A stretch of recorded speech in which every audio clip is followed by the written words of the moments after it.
నమస్కారం, నేను గీతాంజలి. మీకోసం సుమన్ టీవీ రామేశ్వరం వచ్చింది.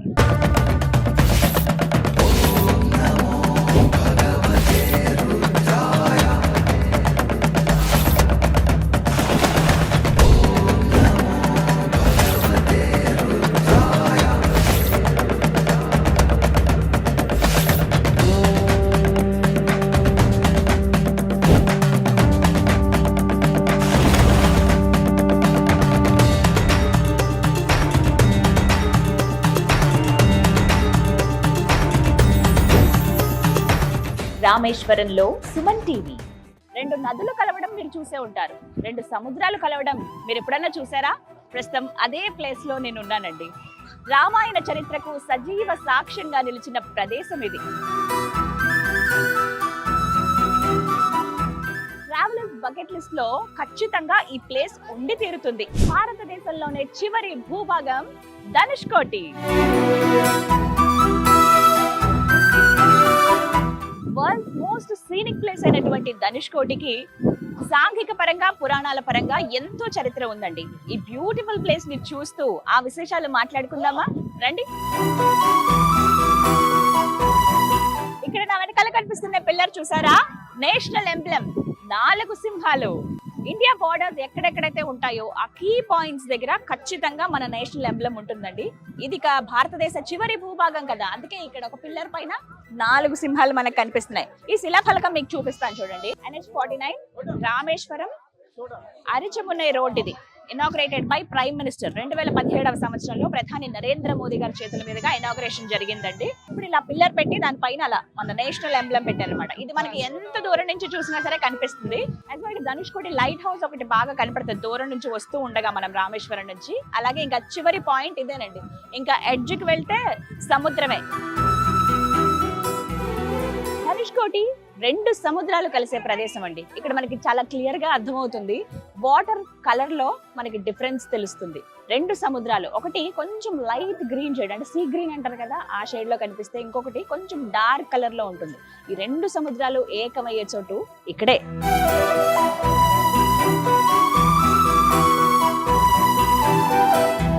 ధనుష్కోటి దగ్గర ఉన్నటువంటి ఈ సీ షోర్ మోస్ట్ డేంజరస్ అని చెప్తారండి. దీనికి సంబంధించి బోర్డ్స్ కూడా మనకి ఇక్కడ ఉంటాయి, ఇండికేషన్ గమనించవచ్చు. Sea shore is most dangerous with strong current and sudden drop of area. Sudden గా అలలు ఎగిసి పడవచ్చు, అందుకనే కిందకి కూడా దిగనివ్వరు. ఇక్కడ వరకు కట్టేశారో, పైన పెద్ద పెద్ద రాళ్ళు ఎక్కడైతే వేశారో అక్కడ వరకే ఆగి మనం సీనరీని చూడాలి తప్ప సీలోకి దిగే ప్రయత్నం అయితే చేయొద్దు అని ఇక్కడ ఇండికేషన్స్ ఉంటాయి. జాగ్రత్త వహించాలి.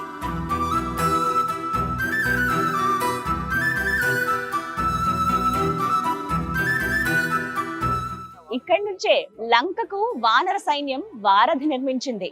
అదే రామసేతు.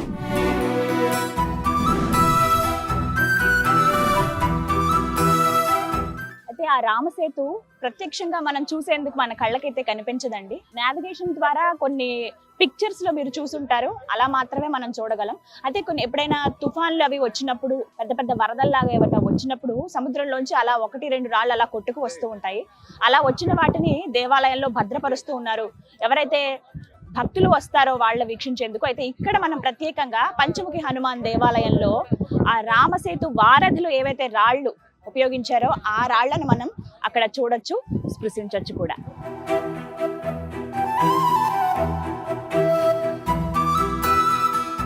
భారతదేశ చివరి భూభాగం ధనుష్కోటిలో మనం ఉన్నాం కదండి. ఇక్కడ నుంచి శ్రీలంక 18 కిలోమీటర్లట.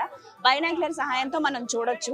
అయితే ఇక్కడ ఉన్నారు కదా, వీళ్ళు ఏంటంటే ఒక 3 బైనాక్యులర్స్ ఉన్నాయి. వచ్చిన టూరిస్టులందరూ ఇక్కడ చూసేలాగా హెల్ప్ చేస్తున్నారు. ఒక 20 రూపీస్ దీనికి టికెట్ ఉంటుందండి. 20 రూపీస్ ఇచ్చి మనం ఒక 1 మినిట్ వరకు ఎక్స్ప్లెయిన్ చేస్తారు ఏంటి అనేది. సో నేను చూసి నా ఎక్స్పీరియన్స్ చెప్తాను మీకు. వాటర్ కనబడదా?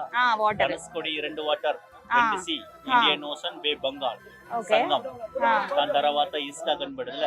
ఫస్ట్ ఇసుక Ramasetu starting point. Ramasetu bridge కానాది ఇసుక లోపల పోయి సునామీ లోపల ఉంది. మళ్ళీ వాటర్, మళ్ళీ ఇసుక, మళ్ళీ వాటర్, లాస్ట్ ఇసుక పైన స్తంభం. స్తంభం కనబడదా? Tower. Sri Lanka entrance starting point. Okay, ఇక్కడ నేషనల్ ఎంబ్లెమ్ ఉన్నట్టు అక్కడ వాళ్ళది ఉంది. 18 kilometre Sri Lanka entrance starting point. 18 kilometres. Okay Ramachandra. అక్కడ ఒక పిల్లర్ కనబడుతోందండి, టవర్ ఒకటి. ఇక్కడ ఎలా అయితే నేషనల్ ఎంబ్లెం మనం చూస్తున్నామో అక్కడ కూడా శ్రీలంకది సేమ్ వాళ్ళది అలా ఉంటుంది. గల్ఫ్ ఆఫ్ మన్నార్ అంటారు. అక్కడ వాళ్ళ ఎండ్ పాయింట్ అన్నమాట, అక్కడ వాళ్ళ ఐలాండ్. ఇప్పుడు రామేశ్వరం ఎలా ద్వీపమో అక్కడ కూడా ఒక ద్వీపం ఉంటుంది. అక్కడ అలా ఒక టవర్ ఉండి వాళ్ళ నేషనల్ ఎంబ్లెం ఉందన్నమాట.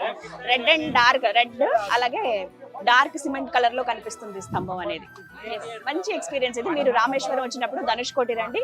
ఇక్కడ నుంచి డెఫినెట్ గా ఈ ప్లేస్ ని చూడండి. రామసేతు పైకి మనకి కనిపించదట్టి పరిస్థితుల్లో నావిగేషన్ లో ఉన్న పిక్స్ ద్వారా మాత్రమే మనం చూడగలుగుతాము, మునిగిపోయింది కాబట్టి. బట్ ఇక్కడ నుంచి అయితే చాలా బ్యూటిఫుల్ వ్యూ అండి. అంత దూరంలో ఉన్న దగ్గర ఉన్నట్టుగా కనిపిస్తుంది. Very nice experience. మీరు కూడా ఖచ్చితంగా వచ్చి అనుభవించండి, అనుభూతి చెందండి. Thank you.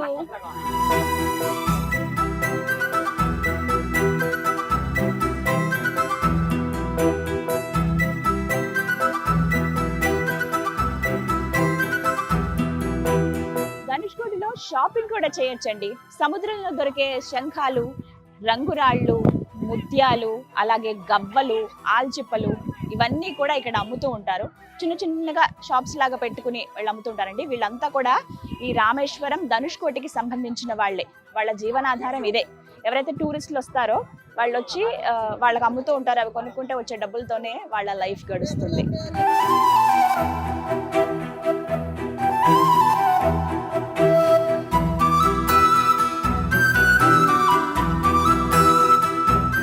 ధనుష్కోటి ఈ ప్రాంతం అంతా కూడా నేవీ కంట్రోల్లో ఉంటుందండి. టైమింగ్స్ కూడా మనకి ఉదయం 6 గంటల నుంచి సాయంత్రం 5:30 గంటల వరకు మాత్రమే. 5 o'clock తర్వాత ఈ బార్డర్లోకి ఎవరిని కూడా ఎంటర్ అవ్వనివ్వరు. మరీ ముఖ్యంగా చాలా స్ట్రిక్ట్ గా ఉంటుందని చెప్పుకోవాలి. అయితే మార్నింగ్ 6 o'clock కల్లా ఇక్కడ ఓపెన్ ఉంటుంది కాబట్టి ఆ టైంకి సన్ రైజ్ వ్యూ చాలా బాగుంటుంది. మీరు ఒకవేళ రామేశ్వరం వస్తే గనక ఆ టైంకి ప్లాన్ చేసుకోండి. అద్భుతమైన వ్యూ మీరు చూసిన వాళ్ళు అవుతారు.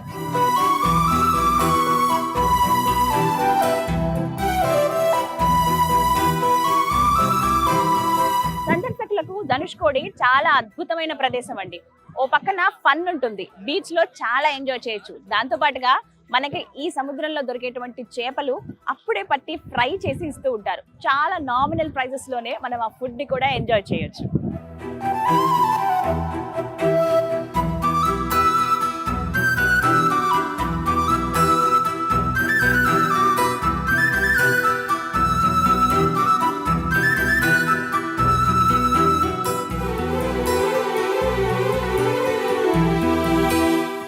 ధనుష్కోటి ప్రాంతం సంవత్సరం పొడవునా సందర్శకులతో కోలాహలంగా ఉంటుంది.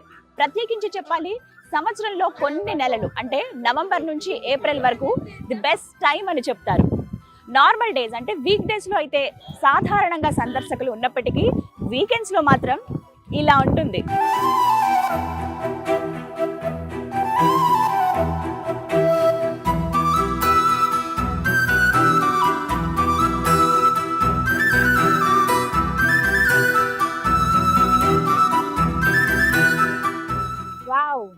ఎంత బ్యూటిఫుల్ ప్లేస్ కదా. చూస్తున్న మీకు డెఫినెట్ గా ఇక్కడికి రావాలనిపిస్తుంది కదా.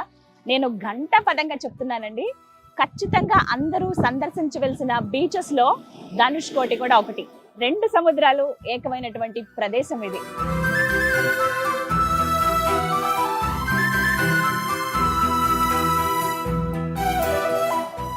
ధనుష్కోటి ఈ ప్రాంతం రామేశ్వరం దగ్గర నుంచి 20 కిలోమీటర్లండి. ఆ మార్గంలో వస్తూ ఉండగానే ఇంకా కొన్ని బ్యూటిఫుల్ ప్లేసెస్ కూడా ఖచ్చితంగా సందర్శించవలసినవి కూడా ఉంటాయి. ఒకటి జడతీర్థం, ఆ తర్వాత కోదండ రామస్వామి వారి ఆలయం. అక్కడి నుంచి 10 కిలోమీటర్ల దూరంలో ధనుష్కోటి ఉంటుంది. ఈ వ్యూ, ఈ ప్లేస్, ఈ రోడ్స్ అన్ని కూడా చాలా కంఫర్టబుల్ గా ఉంటాయి.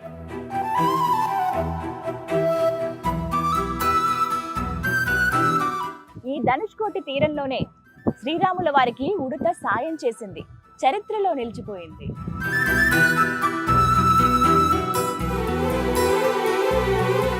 వానర బంధం వారధి బంధంగా మారిన ప్రదేశం ధనుష్కోటి.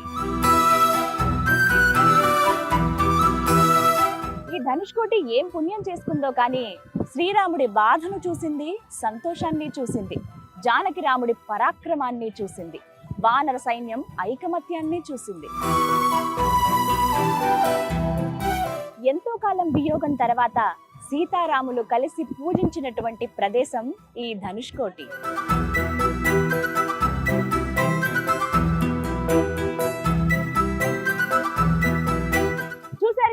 ధనుష్కోటి అందాలను మీరు ప్రత్యక్షంగా వచ్చి చూస్తే ఇంకా బాగుంటుంది. అలాగే రామేశ్వరం వచ్చాను స్పెషల్ గా ఇలాంటి వీడియోస్ అన్ని మీకు చూపించడానికే. రామనాథ స్వామి దర్శనంతో పాటుగా ఇలాంటి ముఖ్యమైన ప్రదేశాలు చాలా ఉన్నాయి. వాటన్ని వీడియోస్ కూడా మీరు డెఫినెట్ గా చూడండి. మరో వీడియోతో మళ్ళీ మీ ముందుకు వస్తాను. Bye bye.